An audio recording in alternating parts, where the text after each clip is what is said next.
కుటుంబ వ్యవస్థలో స్త్రీ యొక్క బాధ్యత చాలా ప్రాముఖ్యమైనది. స్త్రీలు చాలా అనుకోగలిగినటువంటి వాళ్ళు, స్వస్థ బుద్ధి కలిగినటువంటి వాళ్ళై ఉండాలని దేవుని యొక్క వాక్యము సెలవిస్తూ ఉంది. దైవ గ్రంథములో గనులైన స్త్రీలు ఉన్నారు, ఘనహీనమైనటువంటి స్త్రీలు ఉన్నారు.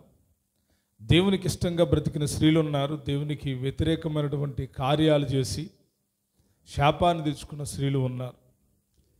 స్త్రీని దేవుడు సంఘానికి పోల్చాడు. స్త్రీని సంఘానికి పోలుస్తూ పురుషుణ్ణి యేసుప్రభు వారిగా చూస్తూ ఉన్నాడు. ఏ సంఘములోనైతే దేవుని యొక్క ప్రేమ ఉంటుందో ఆ సంఘము దేవునికి లోబడి ఉంటుంది. ప్రభువుకు లోబడ్డారు అంటే సేవకుడు కూడా లోబడినట్లే. లోబడడం అనేది చాలా ప్రాముఖ్యమైనది. లోబడడంలోనే చాలా ఆశీర్వాదాలు ఉన్నాయి. దేవుని పిల్లలు దేవునికి లోబడాలని దేవుడు కోరుకుంటున్నాడు. మనము దేవునికి లోబడడం నేర్చుకోగలిగితే ఎన్నో ఆశీర్వాదాలు అనుభవించడం సాధ్యమవుతుంది. దేవునికి మనం లోబడడం నేర్చుకోవాలి. ఏ ఏ విషయాల్లో నేను దేవునికి లోబడుతున్నాను, దేవుడు నాతో మాట్లాడినప్పుడు నేను లోబడుతున్నానా, దేవుడు నన్ను దర్శించినప్పుడు నేను లోబడుతున్నానా, దేవుడు నన్ను పిలిచినప్పుడు నేను లోబడుతున్నానా, దేవుడు నన్ను చూసినప్పుడు నేను లోబడుతున్నానా, దేవుడు నాతో మాట్లాడి పని చేయమని చెప్పినప్పుడు నేను లోబడుతున్నానా. లోబడడం అనేది క్రియల్లో చూపించేది. క్రియలు సరి లేకుండా మనం దేవుని ఎదుట నిలబడలేం. మన క్రియలు దేవుని ఎదుట యోగ్యమైనవిగా ఉండాలి. మన క్రియల విషయంలో మనం జాగ్రత్త వహించాలి. లోబడడంలో చాలా ఆశీర్వాదాలు ఎన్నో దేవుడు దాచిపెట్టి ఉంచాడు. లోబడడం నేర్చుకోగలిగితే చాలా వాటిని మనం భరించగలుగుతాం. ఎంతకాలమైనా సహించగలుగుతాం, ఎంతకాలమైనా భరించగలుగుతాం. ఓర్చుకోవడం అనేటువంటిది లోబడడంలోనే ఉంటుంది. అవతల వ్యక్తి మంచివాడు కాదు, కానీ నేను లోబడాలి. అవతల మనిషి చెడ్డవాడే, కానీ నేను లోబడాలి. నాకు లోబడడం సాధ్యం కావట్లేదు. అవతల వ్యక్తి చేస్తున్న పనులు నాకు నచ్చట్లేదు. అవతల వ్యక్తి నా మీద చెప్తున్న చెడ్డ ప్రచారాలు నాకు నచ్చట్లేదు. నేను ఏదో చెయ్యాలి అని అనుకుంటున్నాను. నేను ఏదో చేసేయాలి, వారి కుటుంబాన్ని, వారిని ఏదో ఒకటి చెయ్యాలి అనే ఆలోచన మానవరీత్యా కలుగుతూ ఉన్నప్పుడు దేవుడు తన పరిశుద్ధాత్మ ద్వారా ఏం నేర్పిస్తూ ఉన్నాడంటే, నువ్వు లోబడి ఉండు, పగ తీర్చుట నా పని అని చెబుతూ ఉన్నాడు. దేవుడి చేతిలో మన సమస్యను పెడితే పగను ఆయన తీరుస్తాడు. లేదు మనమే తీర్చాలి అనుకొని ప్రయత్నించినప్పుడు కూడా దేవుడు ఆపుతాడా అంటే ఆపుతాడు. ఈరోజు చక్కటి విషయాన్ని మనం నేర్చుకోబోతున్నాం. చదువుతాం. సమూయేలు రాసినటువంటి మొదటి గ్రంథం 25వ అధ్యాయం 33వ వచనాన్ని ఒక్కరు గట్టిగా చదవండి. వారితో పాటు మిగతా వాళ్ళు కూడా లేదా నేను చదువుతాను, నాతో పాటు చెప్పండి. క్షమించండి, 32 నుండి చదువుతూనే గమనించండి. అందుకు దావీదు, నాకు ఎదురు పడుటకై నిన్ను పంపిన ఇశ్రాయేలీయుల దేవుడైన యెహోవాకు స్తోత్రము కలుగునుగాక. నేను పగ తీర్చుకొనకుండాను ఈ దినమున ప్రాణము తీయకుండాను నన్ను ఆపినందుకై నీవు ఆశీర్వాదము నొందుదువుగాక. నీవు చూపిన బుద్ధి విషయమై నీకు ఆశీర్వాదము కలుగునుగాక. ఈ మాట దావీదు గారు చెప్తా ఉన్నాడు. ఎవరితో చెప్తా ఉన్నాడంటే, ఒక ధనవంతుని యొక్క భార్యతో ఈ మాటను చెప్తా ఉన్నాడు. ఈ ధనవంతుడు ఎవరు? ఇతని చరిత్ర ఏంటి అంటే, ఇతడు కర్మేలులో మాయోనందు నివసించుచున్నటువంటి నాబాలు, యాబాలు, తోబాలు అని ఉన్నాయి దేవుని వాక్యంలో పేర్లు. ఎప్పుడని చదివారా? ఈ నాబాలు అనే పేరు చాలా విశేషత కలిగిన పేరు. నాబాలు అంటే మూర్ఖుడు అని అర్థం. ఏమని అర్థం అంటే, ఇక మూర్ఖుడు అనవసరం లేదు. కొంతమంది పేరుకు తగినట్టుగానే బ్రతుకుతారు, అవునా? సమాధానం అని పేరు ఉంటుంది, కానీ వాళ్ళ దగ్గర ఏముండదు, సమాధానం ఉండదు. విజయమ్మ అని పేరు ఉంటుంది, ఆమె దగ్గర ఏముండదు, అన్నీ అపజయాలు, విజయాలు ఏముండవు. ఇంకా కాంతమ్మ అని ఉంటుంది, వెలుగుతూ ఉంటుందేమో అనుకుంటే ఎప్పుడు చూసినా ఎడుతూనే ఉంటుంది. ఇంకా ప్రశాంతి అని ఉంటుంది, ఏముండదు, మనసులో శాంతి ఉండదు. మామూలుగా చెప్తున్నారన్నమాట. ఒక్కొక్కళ్ళ పేర్లు ఒక్కొక్క వ్యక్తీకరణ జరిగిస్తూ ఉంటాయి. ఇక మగోళ్ళనైతే చాలా పేర్లు ఉంటాయి. రాజు అని ఉంటుంది, ఆడు రాజులాగా బతకడం, ఆడు తాగేసి పెంట కుప్పల్లో మురికాల్లో పడిపోతూ ఉంటాడు. ఇంకా గొప్ప గొప్ప పేర్లు పెట్టుకుంటారు, కానీ పేరుకు తగినట్టుగా బ్రతకలేరు. ఇతడి సంతతిని చూస్తే ఇతడు కాలేబు సంతతివాడు.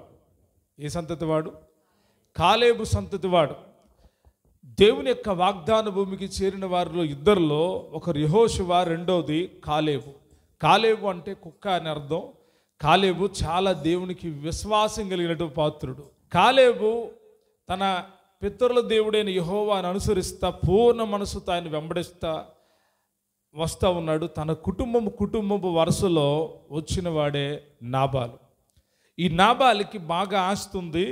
బాగా ఆస్తి అంటే ఎంత అంటే 3000 గొర్రెలు ఉన్నాయంట, 1000 మేకలు ఉన్నాయి. ఎన్ని గొర్రెలు? 3000 గొర్రెలు, 1000 మేకలు ఉన్నాయి. ఇతడు మూర్ఖ స్వభావం గలవాడు. ఇతడు గురించి వాక్యంలో రాయబడిన మాట ఏంటంటే ఒకసారి చదువుదాం. 25వ అధ్యాయం 3వ వచనం చదువుతున్నాడు, గమనించండి. 3వ వచనం. అతని పేరు, నాతో పాటు చెప్పమన్నా, అతని పేరు నాబాలు, అతని భార్య పేరు అబీగయలు. ఈ స్త్రీ సుబుద్ధి గలదై రూపసి అయి ఉండెను. అయితే చర్యలను బట్టి చూడగా నాబాలు మోటివాడును దుర్మార్గుడునై ఉండెను. అతడు కాలేబు సంతతివాడు. ఎలాంటి వాడంట? నేను మూర్ఖుడని ఒక అర్థంగా చెప్పాను, కానీ అక్కడ రాయించిన మాట ఎట్లాంటివాడంట? నాబాలు మోటివాడును దుర్మార్గుడునై ఉన్నాడు. పేరుకు తగ్గ మూర్ఖుడు, తర్వాత మోటువాడు, దుర్మార్గుడై ఉన్నాడు. అతడు కాలేబు సంతతివాడు. సంతతి మంచిదే. మన సంతానం మనతోనే ప్రారంభమవుతుంది. మన సంతానానికి మార్పు మన ద్వారానే కలుగుతుంది. ఆ కుటుంబ వ్యవస్థ మారడానికి మనమే మూలమవుతాం. మన సంతానం యొక్క మార్పులో మనమే ప్రథమంగా ఉంటాం. దేవుని పిల్లలు దేవుణ్ణి అనుసరించాలి, దేవుని యొక్క స్వభావాన్ని ధరించుకొని బ్రతకాలి. కాలేబు కుటుంబం మంచి కుటుంబం, కానీ కాలేబు సంతతిలో నుండి వచ్చిన ఈ యొక్క నాబాలు మాత్రం మంచివాడు ఏమాత్రం కాదు. ఇతడు చాలా దుర్మార్గుడు, ఇతడు మోటివాడు, ఇతడు మూర్ఖుడు కూడా. ఈ 3 వేరు వేరు సందర్భాలను బట్టి ఉపయోగించాలి. మూర్ఖుడు అనేది ఉపయోగించే సందర్భం ఒకటి, మోటివాడు అని సంబోధించే సందర్భం మరొకటి దుర్మార్గుడు అని సంబోధించే సందర్భం కూడా ఒకటి. వేరువేరుగా గమనిస్తే వేరువేరుగా కనబడతాయి. ఆమె గురించి పరిశుద్ధాత్ముడు రాయించిన మాట ఏంటంటే, ఈ స్త్రీ ఏంటంట 3వ వచనంలో ఉంది, చూడండి. ఈ స్త్రీ సుబుద్ధి గలదై రూపసి అయి ఉండెను. రెండే మాటలు. చాలామందికి అందం ఉంటుంది కానీ బుద్ధి ఉండదు. ఏముండదు? బుద్ధి ఉండదు. చాలామందికి అన్నీ బాగుంటాయి కానీ బుద్ధి సరిగ్గా ఉండదు. ఈ స్త్రీ సుబుద్ధి గలదై రూపసి అయి ఉండెను. ఇంత అందమైన ఆమె మంచి బుద్ధి లేకపోతే ఎప్పుడో నాబాలు చంపేసేది. ఏం చేసేది? నాబాలు తిరుగుబాటు చేయడం కాదు, మూర్ఖుడు కదా, నాబాలునే తినేది. ఎందుకంటే ఈ రోజుల్లో ఎక్కువ మంది ఎవరు కోరుకుంటున్నారంటే ఇంటికి కోడలు రావాలని చూస్తున్నారు, ఎదుగుతున్నారు. ఏంటమ్మా పెళ్లి చేసుకోవట్లేదంటే, వచ్చిందండి అమ్మాయి నల్లగా ఉంది. ఎట్టుంది చెప్పండి, ఎట్టగుంది? నల్లగా ఉంది కాబట్టి వద్దండి. సామాను సాయిగా ఉంది, వద్దు. మరి ఎవరు కావాలి? రూపసి కావాలి, ఎర్రగా ఉండేం కావాలి. బైబిల్ ఏం చెప్తుందంటే, గుణవతి అయిన భార్య దొరుకుట అరుదు, అట్టిది ముత్యము కంటే అమూల్యమైంది. దేనికంటే అమూల్యమైంది? ముత్యము కంటే అమూల్యమైంది. ఆ అమూల్యమైన భార్య నాబాలుకు దొరికింది. అసలు ఈ గుణం గల్ల వాడికి, ఈ స్వభావం ఉన్నవాడికి అబీగయీల్ లాంటిది సెట్ అవ్వదు. అసలు కుదరని వ్యవహారం. కుదురుద్దా? మీకు తెలిసి మీరు ఎత్తారు మీ పిల్లల్ని? ఎవరన్నా ఎత్తారా? దుర్మార్గుడని, మోటోడని, తర్వాత మూర్ఖుడు అని తెలిసిస్తారా? ఎవరు? కానీ ఆ రోజుల్లో ఇశ్రాయేలు యొక్క కుటుంబాల్లో ఉన్న పద్ధతి ఏంటి అంటే, వారు ఇశ్రాయేలు కుటుంబంలోనే వివాహాలు చేసుకునేవాళ్ళు కాబట్టి మొత్తం మీద తల్లిదండ్రులకి విధేయురాలు యొక్క అబిగయలు, తల్లిదండ్రులకి విధేయురాలు. ఎందుకంటే సుబుద్ధి గల్ల వ్యక్తులు ఎవళ్ళైనా, వింటున్నారా, సుబుద్ధి గల్ల వాళ్ళు ఎవళ్ళైనా తల్లిదండ్రులకు లోబడతారు. ఎవరికి లోబడతారు? ఇప్పుడు నాబాలు గురించి కాలేబు సంతతో ఒక పేరుంటే సరిపోదుగా, గుణం చూడాలిగా. వాళ్ళ ఫ్యామిలీ మంచిదండి అంటే సరిపోయిందా? వాళ్ళ గుణాలు చూడాలిగా. వ్యక్తిగతంగా ఏం చేస్తారు? చూస్తారో చూడరా? చెప్పండి. 10 లక్షలు కట్నం ఇస్తున్నాం అండి పాస్టర్ గారు, మంచోడు చెడ్డోడో కాదో చూడొద్దా, తెలుసుకోవద్దా అంటుంది ఒక ఆమె. అమ్మ మేము చూసాములే అమ్మ, అబ్బాయి మంచోడే, మేము వెరిఫై చేసామంటే. అట్టా కాదండి, వాళ్ళ ఆఫీసులోకి వెళ్ళి అడగండి. ఎక్కడికి వెళ్ళి అడగండి? అందరూ మంచిగా చెప్తారా? చెప్పండి, చెప్తారా? ఏమంటే అక్కడ దాకా ఎందుకు? మన పక్కింటి వాళ్ళు మన గురించి ఎడ చెప్తారు? మంచిగా చెప్తారా? చెప్పరు. చెప్తారా? వాళ్ళకి మైండ్ సెట్ ఏ చెడు పురుగు తొలవలేదనుకో ఏం చెప్తారు? మంచిగా చెప్తారు. ఏదన్నా పురుగడు దొలిసిందనుకో ఏం చేస్తారు? వాళ్ళు ఏం చెప్తారో వాళ్ళకే అర్థం కాదు. కాబట్టి ఇంత గుణగణాలు తెలిసినప్పటికీ అబిగయీలు నాబాలు భార్య అవ్వడానికి గల కారణం ఏంటంటే సుబుద్ధి కలిగింది. వారి సంసారం బాగా సాగుతుంది, వారి కుటుంబం బాగుంది. ఆ మొరటి మనిషితో, ఆ దుర్మార్గుడితో, ఆ మూర్ఖుడితో తన యొక్క సంసార జీవితాన్ని కొనసాగిస్తూ పిల్లలను గడింది. అయితే జరిగిన సంగతి ఏంటంటే, గొర్రెల బొచ్చు కత్తిరి వేయుచున్నాడని అరణ్యమందున్న దావీదు విన్నాడు. నాబాలు బాగా ఆస్తిపరుడు కదా, తన గొర్రెలు కత్తిరించేటువంటి ఆ దినాన్ని గురించి దావీదు తెలుసుకున్నాడు. అప్పుడు దావీదు ఎక్కడున్నాడంటే అరణ్యములో ఉన్నాడు. సౌలు చేత తరమబడుతున్నాడు, ఆధారం లేక ఉన్నాడు. ఒక విధంగా చెప్పాలంటే ఆకలితో ఉన్నారు. దావీదుతో ఉన్నవాళ్ళు కూడా సుఖంగా లేరు. దావీదుతో ఉన్నవాళ్ళు బాధలను, కష్టాలు అనుభవిస్తున్నారు. కానీ దావీదును వెంబడిస్తూనే ఉన్నారు. నిజంగా వెంబడించే ప్రజలు ఎలాగుంటారంటే మధ్యలో వదిలిపెట్టి బారు.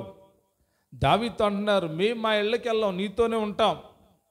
ఎందుకు అంటే వాళ్ళు దావీదుని అంత ప్రియముగా వెంచారు కాబట్టి.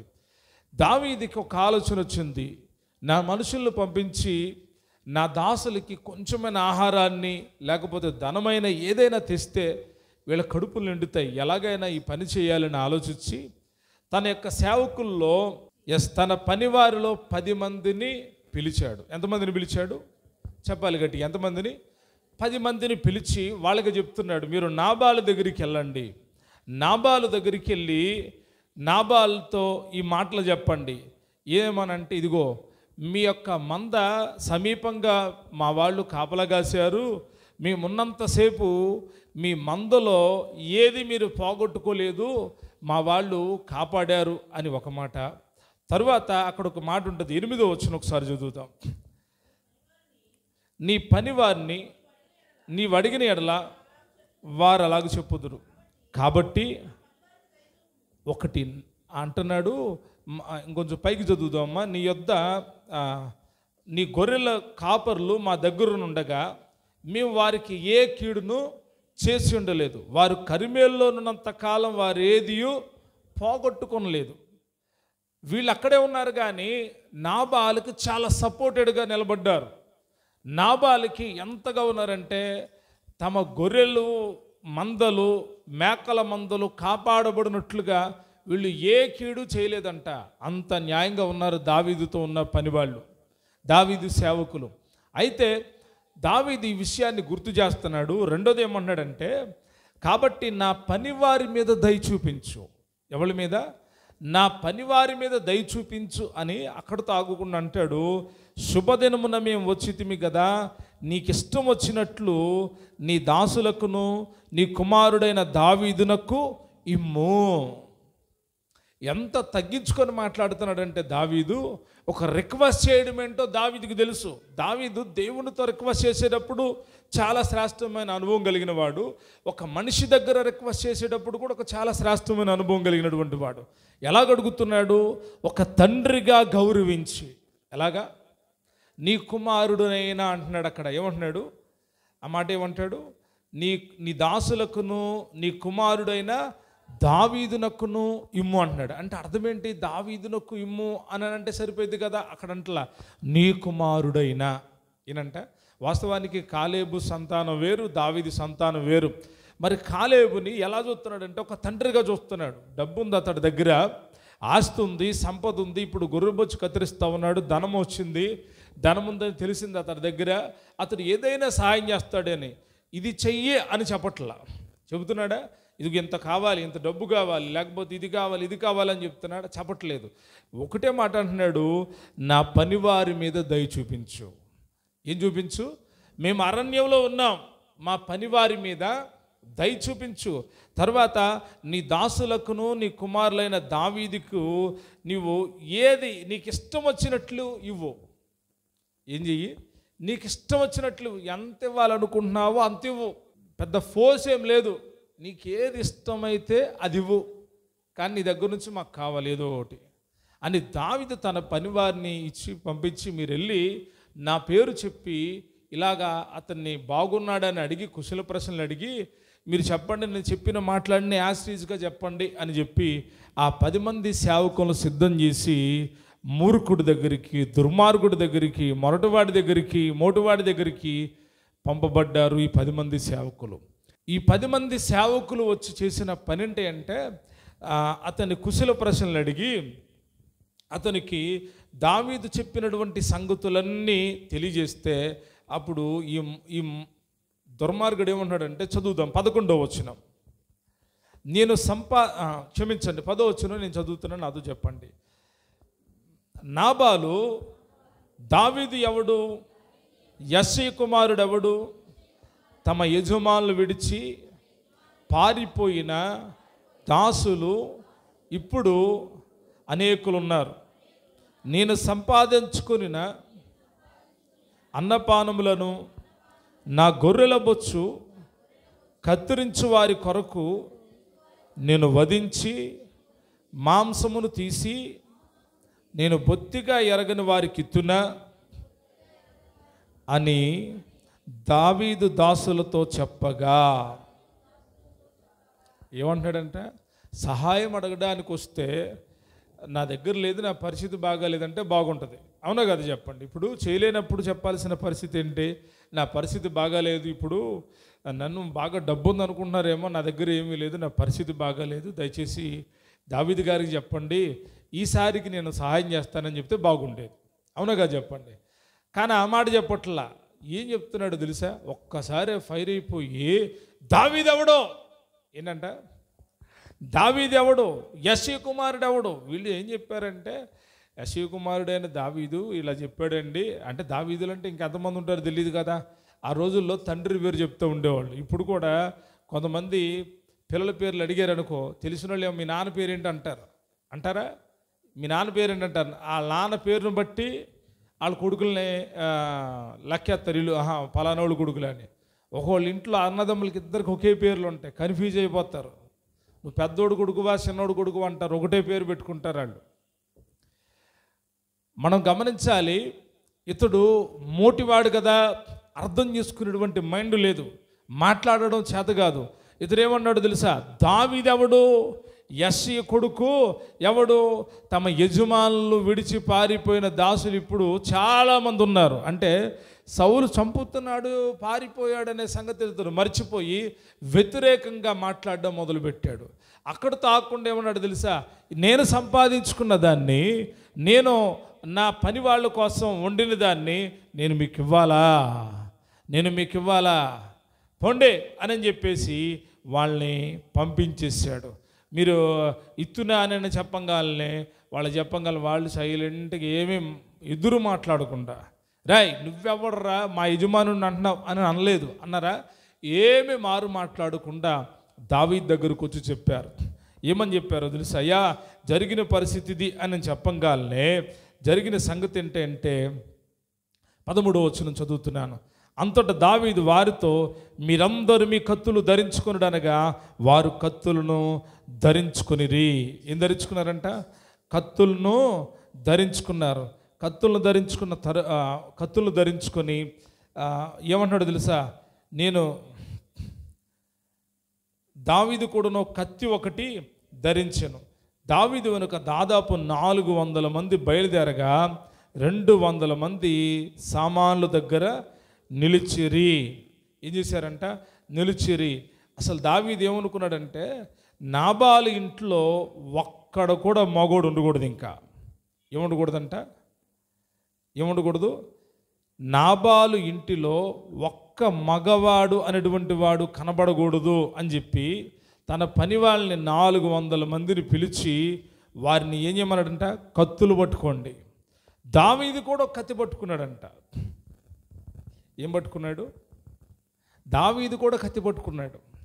సౌలు వెంటాడుతూ ఉంటే సౌలు మీద కత్తిని ఉపయోగించలే దావీదు. ఉపయోగించాడా? ఉపయోగించలా. మరి ఎందుకు నాబాలు మీద అంత కోపం వచ్చింది? ఎందుకు ఇంత కోపావేశుడయ్యాడు? ఒక్కొక్కసారి ఆధ్యాత్మిక జీవితంలో ఇటువంటి అనుభవాలు మనకు వస్తాయి. మనం ఆధ్యాత్మికంగా ఎదుగుతున్నప్పుడు మనకి ఇటువంటి ఇబ్బందులు కలుగుతాయి. కోపం వచ్చేస్తుంది, ఆవేశం వచ్చేసింది దావీదుకి. ఎలాగా ఉన్నాడంటే, ఇక నేను అనుకుంటున్నా కళ్ళార చేసి ఉంటాడు. బయలుదేరండి, ఆ మాయలో కర్మేలుకు ఆ యొక్క నాబాలుకు సంబంధించిన వాడు ఎవ్వడు కూడా బ్రతకడానికి వీల్లేదు. ఎవరిని దొరికితే వాడిని, వాడి సంపదను మొత్తాన్ని చంపేద్దాము అనే ఆలోచన దావీదు కలిగింది. దావీదు తన పనివారితో కూడా బయలుదేరితే వాళ్ళు కూడా ఎలాగున్నారంటే, వాళ్ళు కూడా వెళ్ళొచ్చిన వాళ్ళు ఉన్నారు. వాళ్ళకు కూడా ఆవేశం వచ్చింది. అసలు మనల్ని ఇలాగంటాడా? అసలు మనల్ని ఇలాగంటాడా? దావీదు సేవకులు మంచిగానే చెప్పారు. అతడు ఏమన్నాడో ఈ విషయాలు చెప్పారు. మరి ఎందుకు దావీదు కోపం వచ్చింది అంటే, నేను ఎవడో అని అంటున్నాడు. అసలు కోపం తట్టుకోలేకపోతున్నాడు. కొన్నిసార్లు ఇలాగే ఉంటుంది. ఎలాగుంటుందంటే, మనం వాళ్ళతో కలిసి ఉంటాం. వాళ్ళు మీకు తెలుసా అంటే కొంతమంది అంటారు మాకు తెలియదు అంటారు. ఏమంటారు? వాళ్ళు మాకు తెలియదండి, అసలే వాళ్ళతో ఉంటారు కానీ మాకు తెలియదండి అంటారు. అలాంటి పరిస్థితి ఇప్పుడు ఏర్పడింది. అయితే జరిగిన సంగతి ఏంటంటే, వెంటనే దావీదు అలా నిర్ణయం చేసుకొని బయలుదేరేశాడు. అయితే ఈ యొక్క నాబాలు దగ్గర ఉన్నటువంటి పని వాళ్ళలో ఒకడు పరిగెత్తుకుంటా అబీగయీల్ దగ్గరికి వెళ్ళాడు. వెళ్ళి అక్కడ ఒక మాట అంటున్నాడు. చాలా అతడు మంచి పనివాడు. 14వ వచనం. పనివాడు ఒకడు నాబాలు భార్య అయిన అబీగయీలుతో ఇట్లన్ను, అమ్మా, దావీదు అరణ్యంలో నుండి మన యజమాన్ని కుశల ప్రశ్నలు అడుగుటకై దూతలను పంపగా అతడు వారితో కఠినముగా మాట్లాడాను. ఎలా మాట్లాడాడంట? మరొకడు మాట్లాడడం చేత కాదు, కఠినంగా మాట్లాడాడు. అయితే ఆ మనుషులు మాకెంతో ఉపకారం చేసి ఉన్నారు. మేము పొలములో వారి మధ్య సంచరించుచున్నంతసేపు అపాయము కానీ నష్టము కానీ మాకు సంభవింపలేదు. అబీగయీలుకి పనోడు చెప్తున్నాడు, అమ్మ నేనే సాక్ష్యం, మేము పొలములో ఉన్నంతసేపు మాకు నష్టం కలగలేదు, దావీదు యొక్క మనుషులతో మాకు నష్టం కలగలేదు అని చెప్పి తర్వాత అంటాడు, ఇదిగో మేము గొర్రెలు కాల్చున్నంతసేపు రాత్రింబగళ్ళు మా చుట్టూ ప్రాకారముగా ఉన్నారు. వాళ్ళు ఎలాగున్నారంట? దావీదు సైన్యం మామూలు సైన్యం కాదు. దావీదుతో ఉన్న వాళ్ళు మామూలు వాళ్ళు కాదు. వాళ్ళు నిజంగా ధనము కోసం ఆ పని చేయలా, తమ కుటుంబాలని, తమకు తెలిసిన వాళ్ళని, ఆస్తి గల్లవాడని అతన్ని కాపాడదామని ప్రేమతో ఆ పని చేశారు. ఎలాగంటే, రాత్రింబగళ్ళు మా చుట్టూ ప్రాకారములుగా ఉన్నారు, మమ్మల్ని కాపాడారు. అయితే మా యజమానికి అతని ఇంటి వారందరికీ వారు కీడి చేయ నిశ్చయించున్నారు గనుక ఇప్పుడు నువ్వు చేయవలసిన దాన్ని బహు జాగ్రత్తగా ఆలోచించుము. మన యజమానుడు బహు పనికిమాలిన వాడు, ఎవరిని తనతో మాట్లాడనీయడనేను. పనోడే చెప్పేసేస్తున్నాడు. పనోడేం చెప్తున్నాడు? యజమానుడు గురించి సాక్ష్యం చెప్తున్నాడు. అయ్యా, మన యజమానుడు బహు పనికిమాలినోడు. ఇంకో మాట కలిసిందా? మొదటి మాట మూర్ఖుడు నాబాలు, రెండో మాట గుర్తుపెట్టుకోండి మోటోడు, మూడోది దుర్మార్గుడు, నాలుగోది ఏమంటున్నాడు? పనికి మాలినవాడు. ఎవరు చెప్తున్నారు? నాబాలు దగ్గర పనిచేసేవాడు చెప్తున్నాడు. వీడు పెద్ద పనికి మాలినోడండి. అమ్మా నువ్వేమనుకుంటున్నావు? ఎవరన్నా చెప్తారట్టగా? ఊరుకుంటుందా వాళ్ళ ఆవిడ? పొర్రపాటున వచ్చి మీ దగ్గరకు వచ్చి మీ ఆయన పెద్ద పనికి మాలినోడు అమ్మ అన్నారనుకు మీరేం చేస్తారు? అడ చూస్తారేంటమ్మా, ఏమనరా? ఆరతిచ్చి రానా బాగా చెప్పావు లోపలికి రా అంటారా? ఏమంటారు? నిజంగా పనికి మాలోడు అనుకో, మీరు కూడా ఏమంటారు తెలుసా? నీకు ఇప్పుడే తెలిసిందయ్యా, ఎప్పటి నుంచో చూస్తున్నా నేను అనేవాళ్ళు లేరా? అనేవాళ్ళు లేరా? నీకు ఇప్పుడు తెలిసిందా పనికి మాలోడని? ఇప్పుడు తెలుసుకుని ఇప్పుడే కళ్ళు తెరిసావు నువ్వు. నేను కట్టుకున్న కానించి చూస్తున్నా అతడు పనికి మాలోడని అని అనాలి కదా. కానీ సుబుద్ధి గల భార్యలో ఉండే గుణలక్షణం అక్కడ కనపడుతుంది. పనోడు చెప్తుంది అంతా ఆలోచిస్తుంది, పనోడు చెప్పిన మాటలు అంటుంది. పనోడు కూడా మంచి ఆవేశంలో ఉన్నాడు. మన యజమానుడు ఎవ్వడ మాట ఏంటయ్యా వినడమ్మా, బహు మామూలుగా అంటలా నేనంట, బహు పనికి మాలోడు, పవర్ఫుల్ అనమాట. పనికి మాలోడు కూడా పనికి మాలోడు. ఇంకోటి ఏంటిది బహు పనికి మాలోడు అంటే దానికి తిరుగులేదు, మాట్లాడడానికి లేదు. అంత గట్టి మాట మాట్లాడితే ఒరే పనోడా నీ అద్దులో నువ్వు ఉండరా అంటలా. ఒరే నాకు తెలిసిలేరు అనుకుంది మనసులో. ఏమనుకుంది? ఇప్పుడు నా భర్త కోసం ఆలోచిస్తే నా పిల్లలు నా కుటుంబం మొత్తం చచ్చిపోతారు. ఇప్పుడు నేను చేయాల్సిన పని ఏంటని ఆలోచిస్తూ ఉంది అబిగయలు. సమస్య వచ్చినప్పుడు ఆలోచన చేయడం సుబుద్ధి గల వాళ్ళ యొక్క లక్షణం. సుబుద్ధి కలిగినటువంటి స్త్రీలు సమస్యని ఎలాగా అదుపులోకి చేయాలి, ఎలాగా ఆ సమస్యను అణగదొక్కాలి అని ఆలోచన చేస్తూ ఉంటారు. ఇప్పుడు ఆ పనివాడొచ్చి నీ భర్త మా యజమానుడు బహు పనికిమాలినోడన్నా అతను మాట వింటలేదు, కఠినంగా మాట్లాడాడని చెప్పిన ఆమె ఆ పనివాడిని ఏమీ అనట్లేదు. ఆ పనివాడు కూడా ఏం చెప్తున్నాడు తెలుసా? మామూలు మాట చెప్పట్లేదు. నీవు చేయవలసిన దాన్ని బహు జాగ్రత్తగా ఆలోచించు. ఇప్పుడు నువ్వు ఏదో ఒకటి చేయకపోతే మేము కూడా చేస్తాము. ఈ పశువులు చేస్తాయి, నాబాలు చేస్తాడు, బిడ్డలు చేస్తారు. కాబట్టి నువ్వు ఒక ఆలోచన చేయమ్మా అని చెప్పేసి ఒక ఆలోచన అమ్మా అని చెబితే ఏం చేస్తుందో తెలుసా? అప్పుడు వెంటనే టైం తీసుకోవట్లా, వెంటనే సుబుద్ధి గలది కదా, వెంటనే దేవుడు గొప్ప ఆలోచన అనుగ్రహించాడు. సమాధానపరచడానికి ఏం చేయాలి? దావీదు మామూలు వాడు కాదు. ఒక్క రాయితో ఫిలిష్తీయుడి యొక్క తల మీద కొడితే కింద పడి చచ్చాడు. ఫిలిష్తీయుడి యొక్క తలను తెగ నరికాడు. ఇశ్రాయేలులో సైన్యానికి సాధ్యం కాంది దావీదు ఒక్కడి వల్ల సాధ్యమైంది. అందుమూలన అతని కీర్తి దేశమంతటి వ్యాపించింది. దావీదు అంటే తెలియని వాళ్ళు ఎవరు లేరు. చిన్న పిల్లల దగ్గర నుంచి పెద్దవారి వరకు దావీదు గురించి మాట్లాడుకునే వాళ్ళే. పుట్టిన పిల్లలకు కూడా దావీదు చరిత్ర చెప్పేవాళ్లే. ఇదిగో యెషయా కుమారుడు ఉన్నాడు దావీదు, అతడు అన్నల కంటే శక్తిమంతుడు. అతడు సైన్యం దగ్గరికి వెళ్ళాడు. ఆ సైన్యం 40 దినాల నుంచి ఫిలిష్తీయుని ఏం చేయకపోయింది. కానీ దావీదు ఒడిశాల్లో ఒక రాయి పెట్టి కొడితే వాడు వెనకబడాల్సిన ఎదరగబడ్డాడు. దేవుడు దావీదు పక్షాన్ని విజయం ఇచ్చాడు. దావీదుకి 10,000 చేయాలని ప్రజలందరూ పలికారని చెబుతున్న సంగతులు పిల్లల్లో కూడా తెలుసు. కానీ నాబాలు మోటోడు కదా, తెలిసినా కూడా గౌరవించడం చేత కాదు. కొంతమందికి పద్ధతి తెలియదండి, పద్ధతి తెలియదు. ఎక్కడ ఎలా మాట్లాడాలి, పెద్దవాళ్ళు ఎవళ్ళు, చిన్నవాళ్ళు ఎవళ్ళు, యవనస్తులు ఎవళ్ళు, బాలురు ఎవళ్ళు అనేటువంటి ఆలోచన ఉండదు. ఈ నాబాలు కూడా అలాగే ప్రవర్తిస్తూ ఉన్నాడు. దావీదు పంపాడు అనంగా ఏం చేయాలి? రెస్పాన్సిబిలిటీగా బాబు వాళ్ళకి ఆతిథ్యం చేసినట్టుగా కానీ, లేకపోతే వాళ్ళకి మంచినీళ్ళు ఇచ్చినట్టుగా కానీ, వాళ్ళని చేర్చుకున్నట్టుగా కానీ కనపడతలా. మొహం మీద కొట్టినట్టు మాట్లాడుతున్నాడు. ఎవడో దావీదు, ఎవడో యెషయా కుమారుడా, ఎవడు వాడు, ఎంతోమంది ఉన్నారు అని చెప్పేసి మాట్లాడుతున్నాడు. అతడి బుద్ధిహీనత, అతడి దుర్మార్గత, అతడి మోటుతనము, అతడి పనికిమాల తత్వము అతడి ప్రాణాలు పోగొట్టుకునేది కాక అతని కుటుంబము, అతని యొక్క ఆస్తి అంతా పోగొట్టుకునేటువంటి పెద్ద సమస్యగా మారిపోయింది. అందుకే నోటిని జాగ్రత్తగా కాపాడుకోవాల్సమా. నోటి నుండి జారే మాట కుటుంబాలను తెంపులు చేసేస్తుంది. నోటి నుండి జారేటువంటి మాట బంధాలను విడదీస్తుంది. నోటి నుండి జారేటువంటి మాట భార్య భర్తలను విడదీస్తుంది. నోటి నుండి జారేటువంటి మాట సంఘాన్ని, సేవకుని విడదీస్తుంది. కాబట్టి నోటి మాటలు చాలా జాగ్రత్త వహించాలి. ఎవడు అని ఉన్నాడు. ఆస్తి బాగుంది కదా అని ఇష్టం వచ్చినట్టుగా మాట్లాడితే దావీదు ఒప్పుకోడు. దావీదు అరణ్యంలో ఉండొచ్చు, దావీదు బాధల్లో ఉండొచ్చు, కానీ దావీదుకు తోడయున్న దేవుడు నిరంతరము దావీదు పక్షాన నిలిచి ఉన్నాడు. మాట్లాడటం నేర్చుకోవాలి. ఈ సుబుద్ధి కలిగిన తల్లి ఏం చేస్తుందో తెలుసా? వెంటనే తన పనివాడితో ఒక మాట చెప్తుంది. 18వ వచనం. అందుకు అబీగయీలు నాబాలుతో ఏమీయో చెప్పక త్వరపడి, వింటున్నారా? మోటోడు దగ్గరికి వెళ్ళి జ్ఞానాన్ని చెప్పాలి అనుకుంటే వినడం. వింటాడా? భార్య చెప్పుద్ది, అయ్యా తాగమాకయ్యా, ఎందుకు తాగుతావు, ఆరోగ్యం పాడైపోయింది అని చెప్తే ఏమంటాడు చెప్పండి? ఏమంటాడు? ఒక ఆమె భర్త చనిపోయాడు.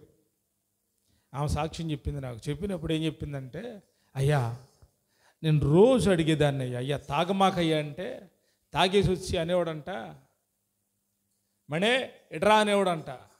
దగ్గరికి వెళ్ళేదంట, ఎట్ట చేయబెట్టి ఇక నుండి ఇప్పుడే లాస్ట్, ఇక నుండి నేను తాగను. ఏమనేవాడంట? తాగమాకయ్యా, మంచోడు, నా బంగారు కొండకొద్దు, తాగమాకు, తాగినోడికి ఆమ్లెట్ వేసి పెట్టి,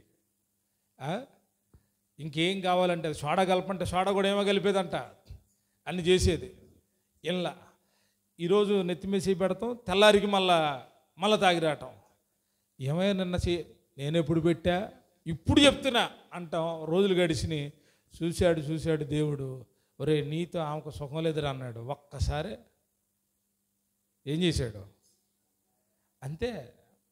బైబిల్ గ్రంథం ఏం చెప్తుందంటే, ఎన్నిసార్లు గద్దించిన లోబడిన వాడు మరి హఠాత్తుగా మరణించును. ఆమంటది భర్త లేడని బాధే కానీ ఆయన పోయిన తర్వాత చాలా ప్రశాంతంగా ఉందయ్యా. ఎలాగుందంట? చాలా ప్రశాంతంగా ఉంది. అబీగయీలు చావును కోరుకుంటలేదు. ఇప్పుడు చేస్తున్న పని అంటే మొదటి తనకు సమాచారం తెలియగానే భర్తకు ఏమీ చెప్పట్లేదు. ఏం చేయట్లా? భర్తకు అక్కడ ఆ మాట చదివారా? అందుకు అబీగయీలు నాబాలుతో ఏమీయూ చెప్పక ఈ టైంలో నాబాల్ దగ్గరికి వెళ్ళి, ఏంటయ్యా ఇటు చేసావు యజమానుడా, ఇది మంచి పనేనా, మనం ఇలాగ చేద్దాం అలాగ చేద్దాం అంటే ఆడు మోటోడు. వాడికి చెప్తే ఏమంటాడో తెలుసా? 4 బీగను కూడా బీగుతాడు. నేను వాళ్ళ కాదని పంపిస్తే నువ్వు ఎత్తానంటావేంటి అని అంటాడు. భర్త గుణం పెరిగిన ఈ సుబుద్ధి కలిగిన స్త్రీ ఏం చేస్తుందో తెలుసా? భర్తకు ఏమీ చెప్పక, రెండోది త్వరపడి, ఏం చేసి? త్వరపడి, సమయం లేదని తెలిసి, వాళ్ళు వస్తారు చంపేస్తారని తెలిసి త్వరపడి ఏం చేస్తుందో తెలుసా? 200 రొట్టెలు, 2 ద్రాక్షారసపు తిత్తులు, 5 గొర్రెల మాంసము, 5 మానికల వేచిన ధాన్యము, 100 ద్రాక్ష గెలలు, 200 అంజూరపు ఆడలను కానుకగా సిద్ధం చేసింది. సుబుద్ధి కలిగిన భార్యకు తెలుసు కోపాన్ని ఎలాగ అణచాలో. సుబుద్ధి కలిగినటువంటి భార్య భర్తనే కాదు సమాజాన్ని కూడా సమాధానపరచగలదు. ఇప్పుడు అతడు మంచి హోదా స్థాయిలో ఉన్నాడు, కానీ అరణ్యంలో ఉన్నాడు. దావీదు గురించిన ఒక గొప్ప విషయము అబీగయీలు తెలుసుకొని ఉంది. నాబాలుకు అర్థం కాల. నాబాలు ఏం మాట్లాడారు? ఎవడో అంటున్నాడు. కోపంలో ఆవేశంలో మాట్లాడుతున్నాడు కాదు, దుర్మార్గంగా మాట్లాడుతున్నాడు, కఠినంగా మాట్లాడుతున్నాడు, బహు పనికిమాల తత్వం కలిగి మాట్లాడుతున్నాడు. కానీ అబీగయీలు అలా మాట్లాడతల్లా. దావీదు గురించి గుర్తెరిగింది. అతడు ఇశ్రాయేలులో ఒక దీపంగా ఉండబోతున్నాడని, దావీదు యొక్క సింహాసనము తరతరములు నిలుస్తుందని, సౌలు తర్వాత దావీదే ఆ సింహాసనాన్ని అధిష్ఠిస్తాడని ఈమె ప్రగాఢమైన విశ్వాసాన్ని కలిగి ఉంది. దేవుని ప్రత్యక్షతలు దేవుడు చాలా మందికి అనుగ్రహిస్తాడు. ప్రత్యక్షతలు పొందుకున్న వాళ్ళే తమ అడుగులను ముందుకు వేస్తారు. ఆ ప్రత్యక్షత కలిగినటువంటి అబీగయీలు ఆలస్యం చేయకుండా త్వరపడి ఏం చేస్తుందో తెలుసా? కానుకను సిద్ధం చేసింది. అప్పటికప్పటికే త్వరపడి ఆ కానుకను సిద్ధం చేయించి పనివాళ్ళతో చెప్పింది, ఇదిగో మీరు నాకంటే ముందుగా పోడి, నేను మీ వెనక నుండి వచ్చేదనని తన పనివారికి ఆజ్ఞ ఇచ్చి కార్దబం మీద ఎక్కి పర్వతపు లోయలోనికి వచ్చుచుండగా దావీదును అతని జనులను ఆమెకు ఎదురుపడిరి. ఆమె వారిని కలుసుకొనెను. పని వాళ్ళకి కానుకనిచ్చి ముందుగా పంపింది. వెనకమాల త్రావులో త్వరపడి దావీదు ఎట్టకేలకు దావీదు ఇంకా తన యొక్క ప్రదేశానికి రాకముందే ఈమె త్వరపడి అక్కడికి చేరుకుంది. శాపము రాకముందే, మరణము రాకముందే, నాశనము రాకముందే ఏం చేసిందో తెలుసా? ముందుగానే వెళ్ళింది. ఇక్కడ ఒక విషయాన్ని మీకు గుర్తు చేస్తాను. వేశ్య దగ్గరికి వేగులు వారు వెళ్తే ఆ వేశ్య ఏం గుర్తుపట్టిందో తెలుసా? అయ్యా, మీరు మామూలు వాళ్ళు కాదు. మీ దేవుని గురించి మాటలు వింటే మా గుండెలు కరిగిపోతున్నాయి. నేను మీకు ఉపకారం చేస్తున్నాను కదా, మరి నాకు మీరేమైనా ఉపకారం చేస్తారా అని అడుగుతుంది. ఒకప్పుడు అజ్ఞానంలో ఉంది, కానీ ఇప్పుడు వారిని చూసిన తర్వాత జీవితాన్ని మార్చుకుంది. ఆ దేవుడితో బ్రతకాలనుకుంది, పాపాన్ని విడిచిపెట్టాలనుకుంది, పవిత్రంగా ఉండాలనుకుంది. అంత మాత్రమే కాదు, తాను కుటుంబము కాపాడబడాలని కోరుకుంది వేశ్య. స్తోత్రం చెప్దామా? జ్ఞానం గల్ల వాళ్ళు ఎప్పుడైనా, బుద్ధి గల్ల వాళ్ళు ఎప్పుడైనా, జ్ఞానవంతులైన స్త్రీలు ఎప్పుడైనా తన కుటుంబము కాపాడబడాలి అని కోరుకుంటారు. కుటుంబ నాశనాన్ని ఎవళ్ళు కోరుకోరు. కుటుంబాన్ని కట్టుకునే పనిని ప్రారంభిస్తారు. ఎలాగైనా తమ కుటుంబాన్ని కట్టుకోవడానికి ఎన్నో వ్యయ ప్రయాసాలు పడతారు. మామూలుగానా? చెప్పండి, కుటుంబాన్ని కట్టుకోవడం అంటే మామూలు విషయమా? చెప్పండి, మామూలు విషయమా? భర్త మంచోడే కానీ మామ మంచోడు కాదనుకో, బాగుంటుందా కుటుంబం? భర్త మంచోడే, అత్త మంచిది కాదు, బాగుంటుందా కుటుంబం? కూతుర్ని ఒకలాగా, కోడల్ని ఒకలాగా చూస్తూ ఉంటే ఆ కుటుంబం బాగుంటుందా? అదొక పోరాటమే. ఆ పోరాటములో జ్ఞానవంతురాలు, సుబుద్ధి కలిగింది నిలిచి కుటుంబాన్ని కడుతుంది. అయితే జరిగిన సంగతి ఏంటంటే, ఈ సుబుద్ధి కలిగిన ఈ యొక్క తల్లికి, అబిగయలుకి ఏం ఆలోచన వచ్చిందంటే, నేను ఎలాగైనా ముందెళ్ళిపోవాలి, కీడు నా దగ్గరకు రాకమునిపే కీడును ఆపేయాలనుకుంది. మరణం దగ్గరకు రాకమునిపే మరణాన్ని ఆపేయాలనుకుంది. ఏది ఏమైనా దావీదును నేను ఆపాలి, దావీదుతో వచ్చే ఆ సైన్యాన్ని ఆపాలి అనుకుంది.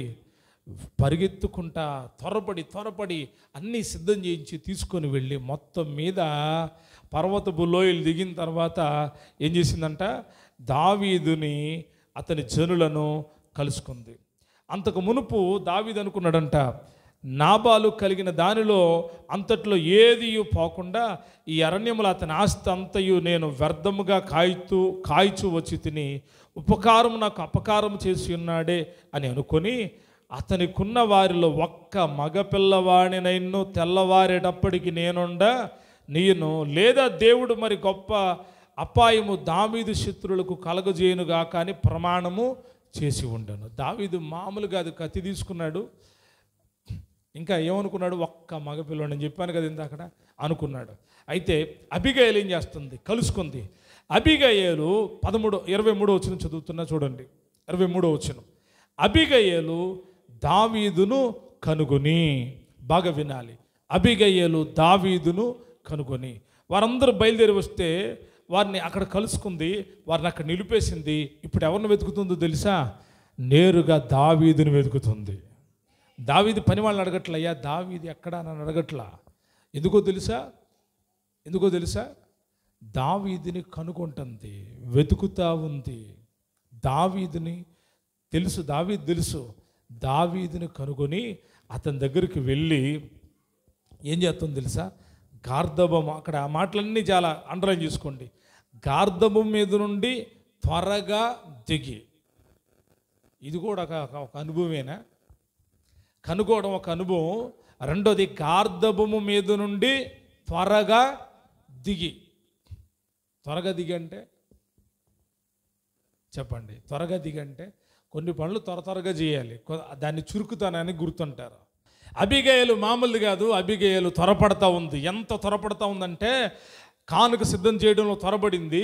దావీదుని కనుగొని వెంటనే త్వరపడి ఆ పైనుండి దిగుతుంది. ఎక్కడ? గాడిద మీద నుండి దిగుతుంది. ఆ గాడిద మీద నుంచి దిగి ఏం చేస్తుందంట?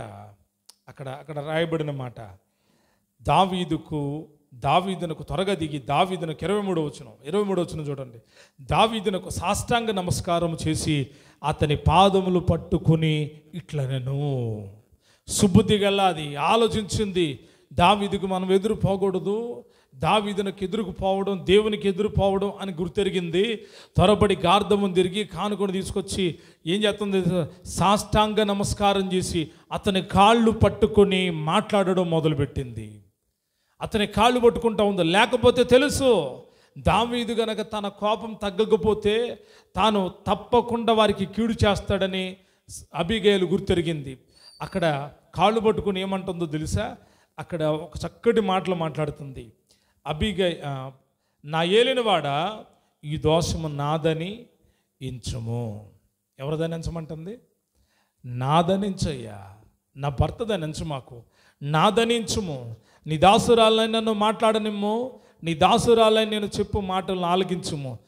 దుష్టుడైన ఈ నాబాలును లక్ష్య పెట్టవద్దు. అతడు దుష్టుడయ్యా, తప్పు నాదనుకో, నాకు తెలియదు అటు చేసేదాన్ని కాదు, నాకు తెలియకుండా జరిగింది, అతడు దుష్టుడు అని చెప్పి అతని పేరు అతని గుణములు సూచించున్నది. అతని పేరు నాబాలు, మోటుతనము అతని గుణము.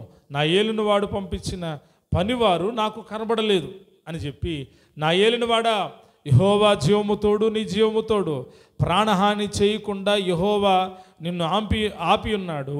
నీ చేయి నిన్ను సంరక్షించినన్న మాట నిజమని యెహోవా జీవముతోడు, నీ జీవముతోడని ప్రమాణము చేయుచున్నాను. నీ శత్రువులను నా ఏలినవాడవైన నీకు కీడు చేయను ఉద్దేశించు వారును నాబాలు వలె ఉందురు గాక. ఏం చేస్తుంది? చెప్పేస్తుందా? దీవిస్తుందా? నీకు శత్రువులు ఎవరైతే ఉన్నారో, ఎంత నమ్మకంగా ఉందంటే ఏమంటుందో తెలుసా, నీ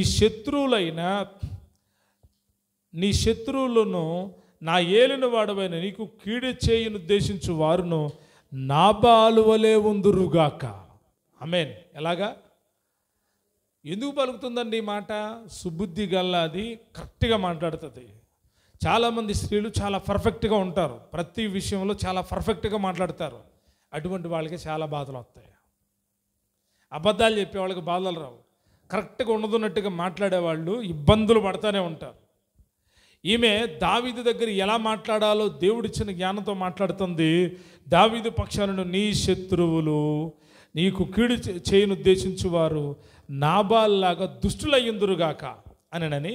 అయితే నేను నా ఏలిన వాడవగు నీ యొద్దకు తెచ్చిన ఈ కానుకను నా ఏలిన వాడవగు నిన్ను వెంబడించు పనివారికి ఇప్పించి నీ దాసురాలైన నా తప్పు క్షమించుము.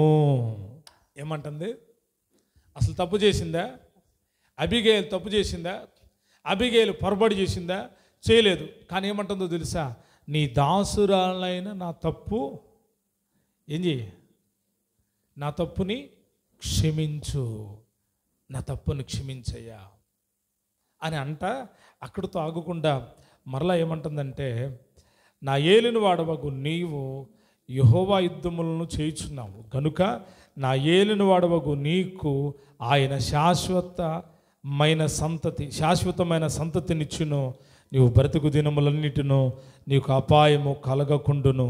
నిన్ను హింసించుటకైనో నీ ప్రాణము తీటుకైనో ఎవడైనా ఉద్దేశించిన ఎడలా నా ఏలిన వాడవగు నీ ప్రాణము నీ దేవుడైన యెహోవా యొద్దనున్న జీవపు మూటలో కట్టబడును. ఒకడు ఒడిశాలతో రాయి విసిరినట్లు ఆయన నీ శత్రువుల ప్రాణములను విసిరివేయును. యెహోవా నా ఏలిన వాడవగు నిన్ను గూర్చి సెలవిచ్చిన మేలంతటిని నీకు చేసి నిన్ను ఇశ్రాయేలు మీద అధిపతిగా నిర్ణయించిన తరువాత నా ఏలిన వాడవగు నీవు రక్తమును నిష్కారణముగా చిందించినందుకే గాని నా ఏలిన వాడవగు నీవు పగ తీర్చుకున్నందుకే గాని మనోవిచారమైనను దుఃఖమైనను నా ఏలిన వాడవగు నీకు ఎంత మాత్రము కలగకపోవునుగాక. యెహోవా నా ఏలిన వాడగు నీకు మేలు చేసిన తరువాత నీ దాసురాలకు నన్ను జ్ఞాపకము చేసుకోనమని అనెను. బాగా చదివేశామా? రెస్ట్ లేకుండా చదివేశాం. అబీగయలు నా మాటల్ని రెస్ట్ లేకుండా చదివేశాం. కానీ ఇక్కడ అబీగయీలు జరగబోయే విషయాలను దావీదుతో పలుకుతుంది. మీరు మీ కుటుంబంలో సుబుద్ధి కలిగిన స్త్రీలై ఉండాలి, సంఘములో సుబుద్ధి కలిగిన స్త్రీలై ఉండాలి, సమాజంలో సుబుద్ధి కలిగిన స్త్రీలై ఉండాలి.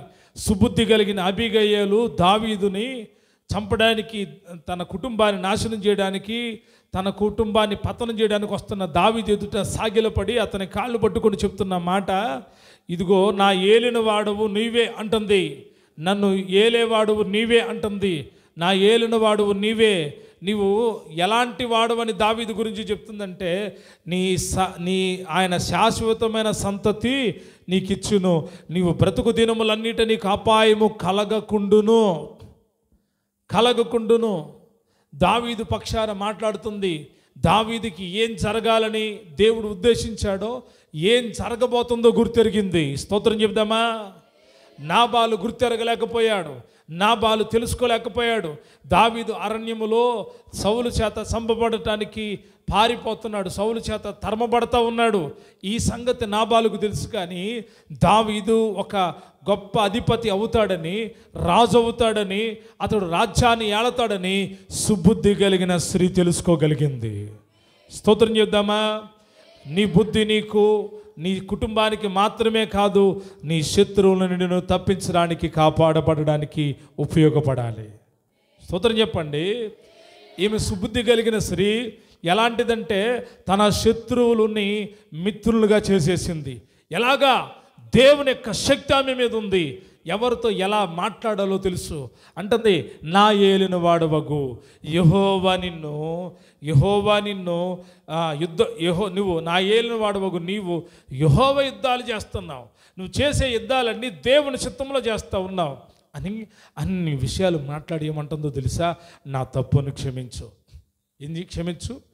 ముందేమో నా దోషమని అనుకో, అతనిది కాదు, అతను మామూలుడు కాదు, అతడు దుర్మార్గుడే, అతడు దుష్టుడు, కానీ నా దోషం అనుకో, నా తప్పు అనుకో అని చెప్పి అంటది.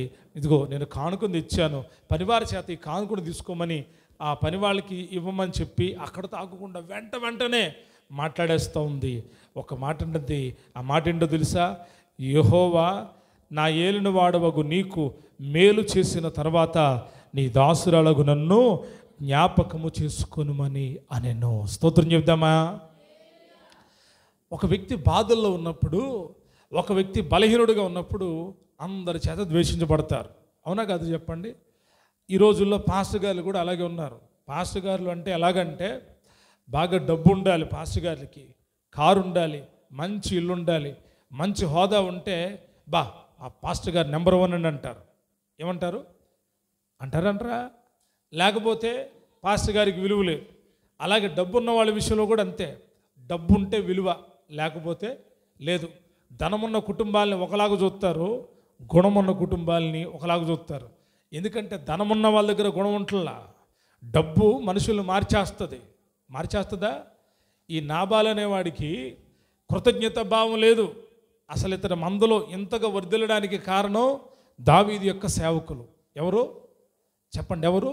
దావీదు యొక్క సేవకులు రాత్రింబగలు ప్రాకారంలాగా వారి యొక్క మేకల్ని, వారి యొక్క గొర్రెల్ని, నాబాల్ యొక్క గొర్రెలు మేకల్ని కాపాడితే నాబాలికి రవ్వంత కూడా కృతజ్ఞత లేదు. గొర్రెబొచ్చి కత్తిరిస్తున్నాడు, డబ్బులు వచ్చినాయి, ధనం ఉంది, అతడి దగ్గర ఏదైనా చేయగలడు, కానీ చేయట్లా. మరొటోళ్ళకి డబ్బు ఇస్తే ఇచ్చినోడు కూడా చంపేస్తారు. అలాంటి మనుషులు అన్నమాట.